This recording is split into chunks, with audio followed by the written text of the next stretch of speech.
ভাই যারা আপনার 24-24 কিনতে পারেন না, মন খারাপ, বাজেটের জন্য কিনতে পারেন না, তাদের জন্য হচ্ছে 16x16 পাথর বডি, একদম এই যে হোমোজেনিয়াস পাথর বডি। 16 পাথর বডি পাবে, এগুলো এই যে তাদের জন্য, এই যে তাদের জন্য হাই কোয়ালিটি। কালার থাকবে 16 24 এর 24 এই যে দেখেন 24 এর ডিজাইন 16 তে, এই যে দেখেন 24 এর ডিজাইন 16 তে।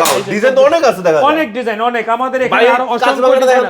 এই যে দেখেন এত সুন্দর কেন ভাই? এই যে এটা এই ডিজাইন একটা 24 পাইছি, এটা 24 আছে, 16 আছে। কারণ যারা বাজেটের জন্য নিতে পারে না তাদের জন্যই হচ্ছে এগুলো। ভাই কাট কালার কিছু আছে? হ্যাঁ, কাট কালার আপনার এই যে দেখেন কাট কালার আছে। আচ্ছা, হ্যাঁ, কাট কালার ভিতরে ডিজাইন, এই যে কাট কালার আছে। আচ্ছা, কেউ যদি গ্রিন কালার চায়, ও এক কালার যারা চায়, এক কালার গ্রিন ফুল বডি, এই যে এক কালার ফুল বডি গ্রিন আছে, এক কালার ফুল বডি পিঙ্ক আছে, গোল্ডেন আছে, এই যে পিঙ্ক আছে, ব্লু তো আছে, গোল্ডেন আছে, ব্লু আছে, এই যে ব্লু। এগুলো নিতে আসবে কোথায়? এগুলো নিতে আসতে হবে গোল্ডেন যাত্রাবাড়ি গোল্ডেন ট্রাইলস সেনেটারিতে অথবা স্ক্রিনে দেওয়া নম্বরে যোগাযোগ করবেন। এগুলোর প্রাইস থাকবে কেমন? এগুলোর প্রাইস হচ্ছে আপনার 50 থেকে 65 পর্যন্ত। 65 থেকে 65 এর ভিতরে, 50 থেকে 65 এর ভিতরে এগুলো এক কালারের।